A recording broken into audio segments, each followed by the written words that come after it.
Hello guys, and welcome to a new Steel Division video today by me, Vulcan. Today I have for you Tarsh versus Nicholas Fricke in round 1 of the 3rd Asia Pacific tournament. Today we're going to be seeing Hill 112, and on the Allied side Tarsh is going to be taking out the 7th Armoured, and on the Axis side Nicholas is using the 9th Panzer. So these are two divisions that I think match up quite well. However, there are some stark differences. So on the 9th Panzer side of things, you of course have the Marders, which have really good 1,200 meter range control in the early phases of the game. However, on the side of the 7th Armoured, you have really strong 1,000 meter range units. So if Tarsh can play around his range as opposed to Nicholas's range, by using stuff like smoke maybe to close the range or just terrain, then things could go very easily in favour of Tarsh. Also, one thing that's great about the 7th Armoured is it really hard counters things like the Panzer II Lux, the Befehl Panzer II, and also the Panzer I-Cs. Just because Staghounds, you've got Cromwells, there's also the really good Recon Stuart. So all those things put together can really crush the light tank gameplay out of the 9th Panzer. But if the Marders are utilised well, then they can definitely put the pain onto the 7th Armoured early on. Other things like Panzergrens don't really match up very well to Desert Rats, but they do match up well to motorised rifles. So that's another thing we're going to have to watch out for. The thing is with motorised rifles is that they actually come accompanied by half-tracks, but in this case it looks like Nicholas Fricke's Panzergrens will not. So that may cause a disparity across the map that Tarsh can take advantage of. Now Tarsh isn't a name that I've seen in competitive play before, so I don't know if that's a player that has changed their name from something previous, but either way it'd be interesting to see how they do throughout the tournament. Nicholas Fricke, of course, we have seen before, not really had any super successful tournaments, but now's his chance to show us what he can do. Let's have a look at some of these unit compositions going down. So Staghound accompanied by Command Infantry on the top side in the Stuart Remy. You got the Stuart Recce here with some Recon, and then we've got the Crusader AA Mark II, 2 Desert Rats, and a motorised rifle. It's going to be 2 motorised rifles for the mid, and on the bottom side it's going to be Desert Rats and a Stuart Recce with some Recon there.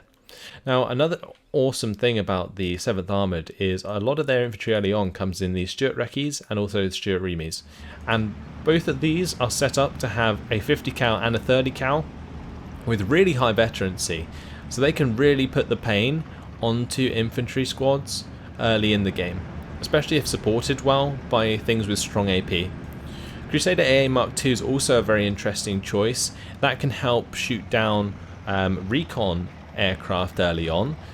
So say if he played against Gonzo, for example, he could shoot down those recon helicopters and prevent that information. But also the great thing about Crusader AA is that it's well armoured. Well, it's a well-armoured AA for Phase A at least, that can provide some really strong fire support against ground units, like infantry and maybe IG-18 and stuff like that, just rips them to shreds. It can also pin down AT guns pretty quick if the AT guns miss early on. For Nicholas on the top side, he's got a Panzergren with the AT gun there, Panzergren a bit further down, Panzergrens for the mid, that's supported by a mortar and a Marder 3. And then on the very bottom side we've got another Panzergren, this one in a half-track, and the Pak 38. So Nicholas does have Panzergrens with half-tracks on his division. I was a bit worried that he didn't. So that will allow him to counter at least some of the motorised rifles quite well. But if the Desert Rats get into range of the Panzergrens, then there's not going to be really much that stops the Panzergrens from dying, because the Desert Rats can be extremely effective with their 15 HE at close range. I'm more like 12 HE at close range because they won't be using the Bren guns. But on this top side, poor Panzergren's going to get absolutely hammered by multiple 50 cal fire. The Staghound also opening up with its 230 cals. Desert Rats also using their brain guns. Those Panzergrenz are having a horrid time. I think they got caught out in the open as well, which didn't really help them out. This Pak 38 certainly has some work to do.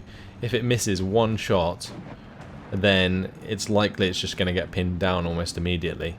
But Tarsh pushing hard here. There's no command on the top side to stop these Panzergrenz from surrendering, so it looks like Tarsh is just going to go straight for that and push through quite effectively indeed. In the centre and the bottom side, it looks like Nicholas is going to try and make up for the large push that Tarsh is pushing in the top side, but overall, across the entire map, there seems to be quite a disparity of the number of units on both sides early on. More Staghounds are on the way, and it looks like they're going to be used to secure the bottom side here and also sort of the mid-top side. So with those Panzergrenz dealt with, it looks like Nicholas's response to that is going to be a Panzer II. Honestly, I'd like to see a Marder come in and sort of control this top side push, contain it basically, so that he can work around this area with his AT gun and his infantry here. This infantry should not be stood out in the open. That's a pretty big mistake there. He wants to get them into cover sooner than later. But yeah, saving up for another Marder would be the perfect idea to stop this push from coming to fruition. Currently we're seeing 53% territory lead in favour of Tarsh, and this Staghound's going to open up at close range onto the Panzer II and take that out. So I mentioned this matchup at the start. Staghounds are just the perfect counter to any form of Panzer II. So I was quite surprised there to see Nicholas bring those out. At close range, yes, the Panzer II can get kills onto the Staghound, but it seems as though Tarsh is on the ball with his micro, not going to allow it to get too close to actually get the penetration that it needs to kill the Staghound. So now it's just a matter of Tarsh pushing up slowly but surely with his Desert Rats. He could actually use the smoke on these Desert Rats to get them through all of these buildings quite easily. Mortar fire coming back down again though from the mortar here from Nicholas. That will likely pin these Desert Rats. Looks like Panzergrenz, they're going to be engaging these Desert Rats. I'd like to see smoke go down there so that the Desert Rats can get into the building. Pak 38 has been spotted. Stuart Recce going to be engaging that with its 50 cal. Oh, the Pak 38 though going to find the kill. Very nice indeed. That's exactly what Nicholas needs. Otherwise his Pak 38 gets pinned down very easily. Stuart Remy though going to be trying to finish the job. Will it find the pin? Oh, that Pak 38 had one shot. Did not hit the mark though. And now it's likely that Pak 38 will fall. Motorized rifles going to be trying to deal with these Panzergrenz, but the Panzergrenz with their two machine guns are pretty effective. It looked like a spear troop went down there though. 251 from that spear troop going to be able to help out pin down the motorized rifles, but now we see the Staghound and the Stuart 5 come in. Along with these two M5 half-tracks, those Panzergrenz won't last too long. This Stuart 5 is an absolute god. This is what I would like to call the super Stuart, not the stupid Stuart. But yeah, the super Stuart. Because when it's 3-star, it literally doesn't miss anything, and then it just slams infantry squads with its 50 cal and its 230 cals. It's just an absolute monster. Now, new Marder 3 is on the way. That might be able to maintain mid-control here for Nicholas. It looks like Nicholas is also doing a fine job of pushing up on this bottom side as well. However, this Staghound could turn things around.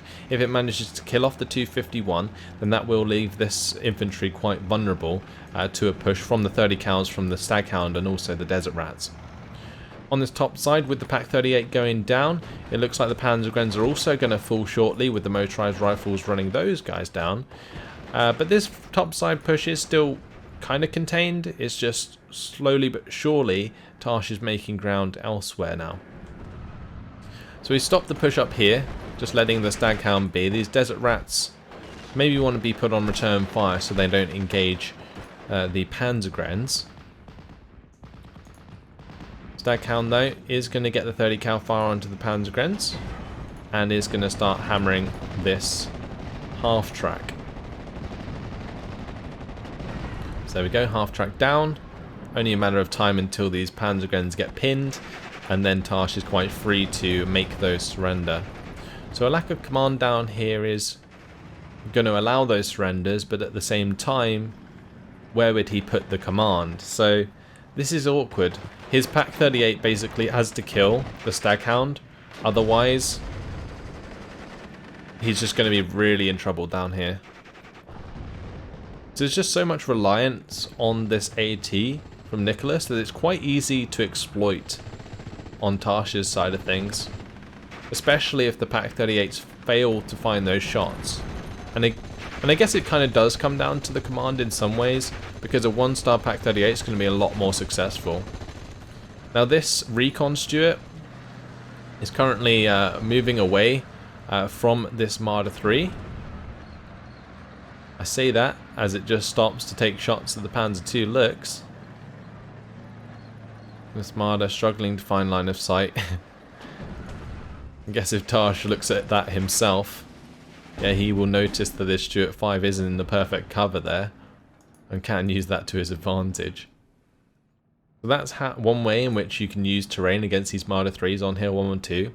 I don't think I've seen any 9th Panzer player actually be very effective on Hill 112, just because it's a deceivingly, well, it looks open, but it's actually a deceivingly covered map, because there's a lot of trees that actually block line of sight.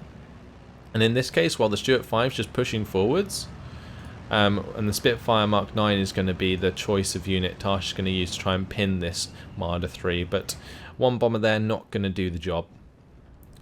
Stuart 5, however, doesn't miss often, and there goes a Panzer II Lux. Actually outranges the Panzer II Lux, so the Panzer II Lux can't even fight back. And now we have a tag team between the Stuart 5 and the Staghound here.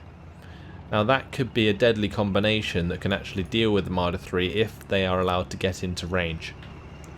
But we now have the 251-9 coming up. And this is an interesting choice of unit, however I don't feel like it's going to do very well against the Stuart 5 here. With this Marder 3 out of line of sight, the Stuart 5 has all the time in the world to take out the half-track, and the half-track only has 2 armour, so there's more than enough AP between these two vehicles to kill that half-track. ME-109 G2BR-21 though, really nice rocket strike, does manage to find the destruction of that Stuart. I did not expect that, but HE does work wonders sometimes. Staghound now going to be trying to use the terrain to its advantage to get close to this Marder 3 and maybe take that out. But motorized rifles also slowly working their way towards it. Pack 38 is going to reveal itself, does have command nearby in the form of the Befehl Panzer II, but is failing to find a hit onto the Staghound, and now the Stuart Recce going to get involved. So these Recce are going to spot that, and that's going to allow the Pack 38 to be killed. That frees up the Staghound now to be much more aggressive on this bottom side. These Panzergrens shouldn't really last too long, neither should the Befehl Panzer II. You'll see Tarsh move his Staghound quite aggressively. Now slow and steady wins the race, and that's certainly what Tarsh is doing right now. Not necessarily pushing through heavily in one place, but definitely securing multiple fronts throughout this game. +2 at 60% territory lead is very nice indeed. Motorized rifles unfortunately stopped in their tracks, are not going to find the kill onto the Marder 3 today, but that is going to allow Nicholas to maintain that mid control.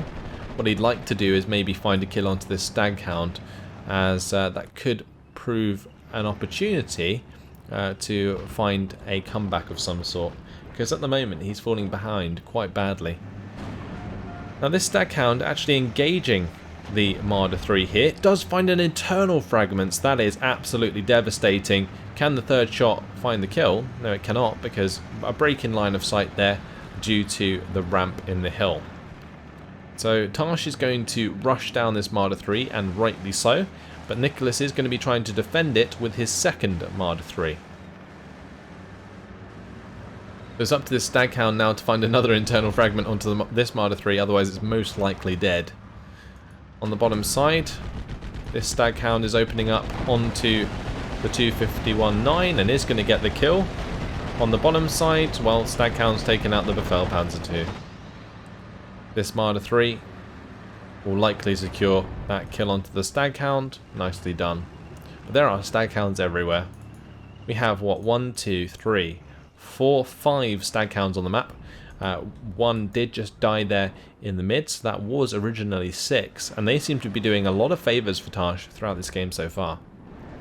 Befehlpanzer 2 is going to go down, and that's going to leave all of this infantry very exposed to an armoured push from Tarsh. A combination between the Staghounds and M5 half-tracks would work very well indeed. We do see an Opel Blitz munition coming up here. That's going to be trying to reload this Marder 3 as soon as possible. Keeping those Marder 3s online is pivotal for Nicholas, as he does not want to lose too much ground in the early phases. But now we've moved into phase B. This is where Nicholas's income does improve, but so does the 7th Armoured. Like the 7th Armoured, the income goes from 90 to 135, which beats the 85 to 125 for the 9th Panzer. The only good thing about the 9th Panzer compared to the 7th Armoured is the income remains the same for the 9th Panzer, but actually decreases for the 7th Armoured. So if Nicholas can hold out, maybe he can make a strong comeback in phase C. Currently, he's still losing the economy game though, and you can see the amount of units on both sides. This unit disparity is absolutely insane right now. The value for money that Tarsh is getting out of these units is really, really working out in his favour. Whereas I believe Nicholas is kind of losing these expensive infantry very easily, and losing relatively expensive tanks as well to these Staghounds quite easily. And that's just allowing Tarsh to mount up these units and push on, like make these assaults that Nicholas just can't hold back because he doesn't have enough units in the way. So there we go, another expensive half-track going to fall. That's 20 points just down the drain. These speed troop will soon be found and killed off.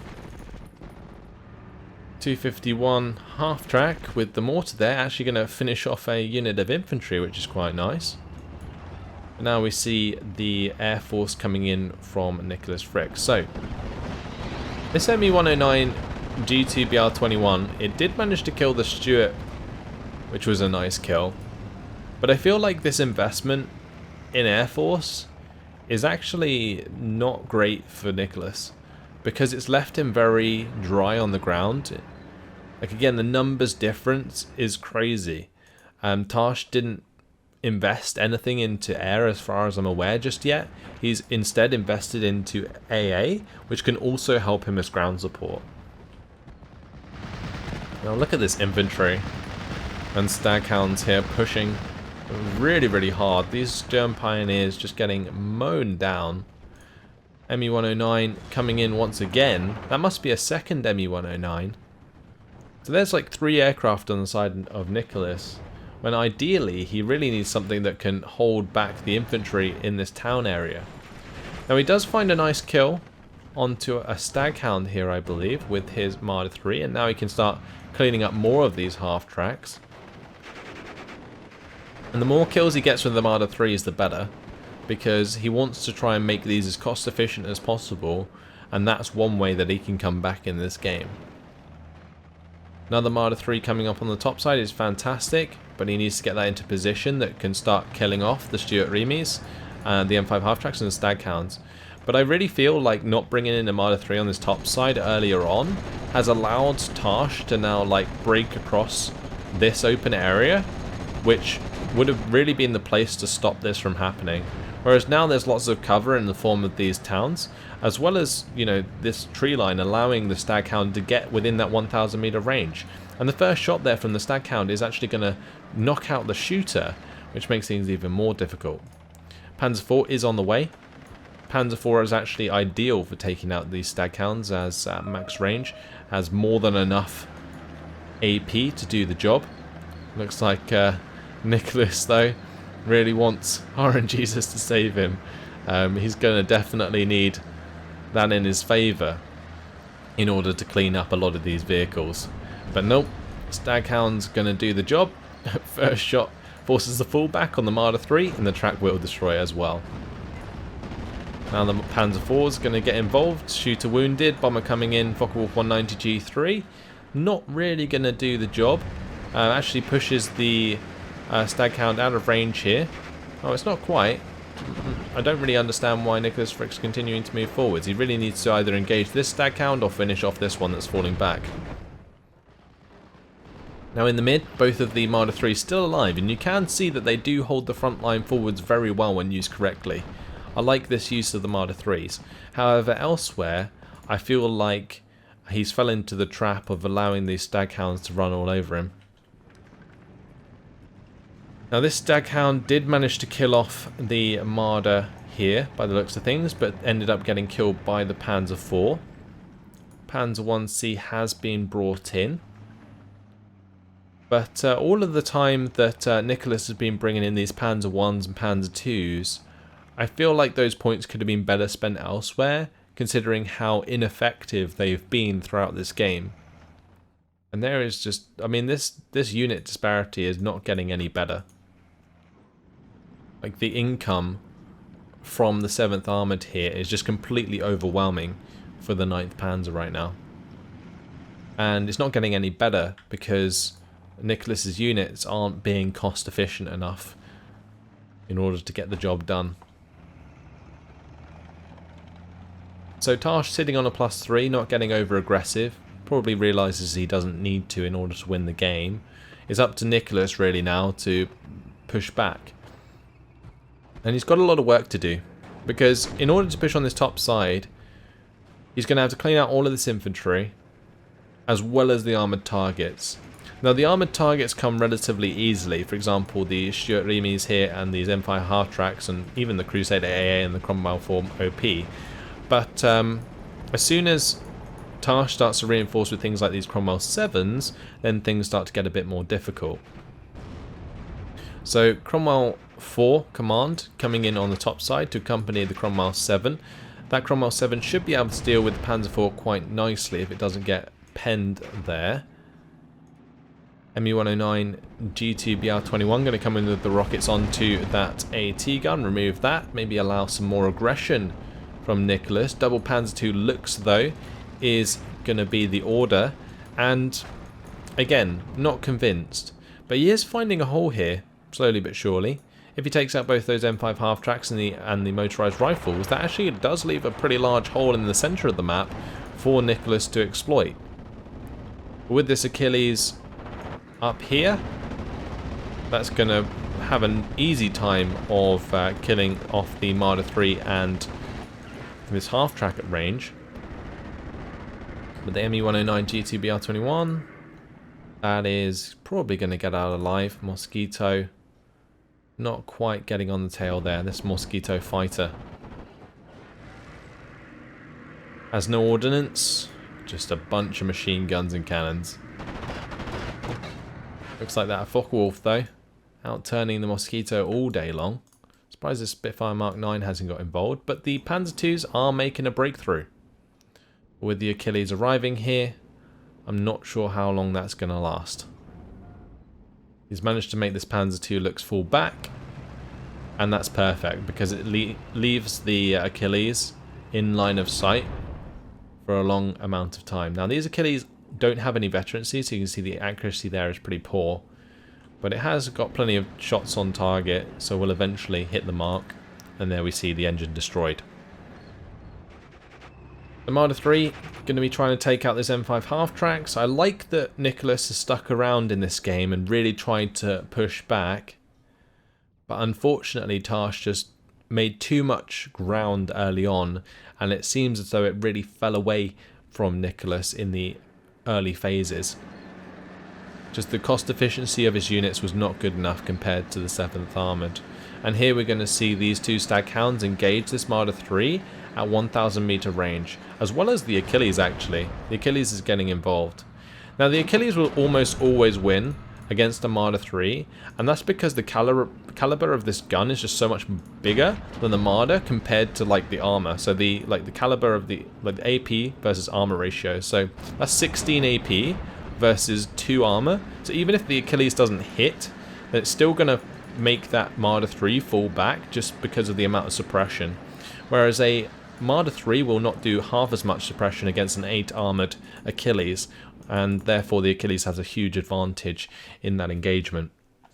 But after 21 minutes and 58 seconds, Tarsh is going to win against Nicholas Fricke and move on to round 2. So congratulations to Tarsh. Very strong performance on his first game in this tournament. Nicholas is going to be dropping down to the lower bracket. So in terms of kills and losses, 1,370 to 800 losses. Pretty nice KD. In terms of kills, these stag hounds were very, very juicy indeed. They took out plenty of half tracks, took out the Befell Panzer II there, Panzer II Lux and so on. This Stuart 5 did well in the mid to take out the Panzer II Lux and a 251. I like the way that the line of sight was used properly in order to block the shots from the Marder 3 whilst allowing it to engage other units. That was really, really nice. And this stag hound as well. Again, Panzer IIs just go down so easily to these stag hounds, and I was surprised to see Nicholas bring in so many of them when those points probably could have been used better elsewhere. Even things like just Panzergrenadier units, right? Bringing them in, putting them into tree lines and really dodgy locations on return fire, so that when infantry got close or vehicles got close, he could then ambush, and that would have been probably a much better way to deal with the open terrain alongside the Marder 3s, of course. I like Nicholas's management of the Marder 3s. He managed to keep them alive, and he managed to get that one that got internal fragmented reloaded quickly. And definitely made a hole eventually in the mid because he kept those alive. But having one on the top side earlier on would have definitely stopped that push coming through pretty hard from Tarsh, and kind of stemmed that bleeding that started to occur because the Desert Rats and the motorized rifles managed to get into that sort of line of buildings that led round all the way into Nicholas's back line. In terms of losses, well, the Marder 3, yep, they did the job. Panzer 4 came in and cleaned up the top side quite nicely. But ideally, yeah, Marder 3 would have been there sooner to do just that. This Marder 3 only got a staghound kill in the end, so you can see the efficiency of the Marders wasn't fantastic, but still killed enough in the centre to make a break. So imagine if those Marder 3 just picked up a few more kills between them. Those holes in Tarsh's line would have occurred much sooner, and then that's when the 9th Panzer can exploit those with things like the Panzer II Lux, because the Panzer II Lux are fantastic against everything except from armour which has more AP than it. So yeah, in terms of the 7th Armoured, that's quite a lot of stuff. But this ME-109, that killed the 6-pounder, and this ME-109 killed the Stuart 5. An overinvestment in Air Force was another downfall of Nicholas. He definitely had a huge disparity of ground forces compared to Tarsh. So those are just a few points, but yeah, interesting game. That is the last of the round 1 games that I have access to. The rest, I believe, were buys. So now we're going to be moving on to round 2 games, and then after that we'll drop down to the lower bracket in order to cast those games. Yeah, but that's all for now. Hopefully you guys enjoyed it. Thanks for watching, and I'll see you next time. Goodbye.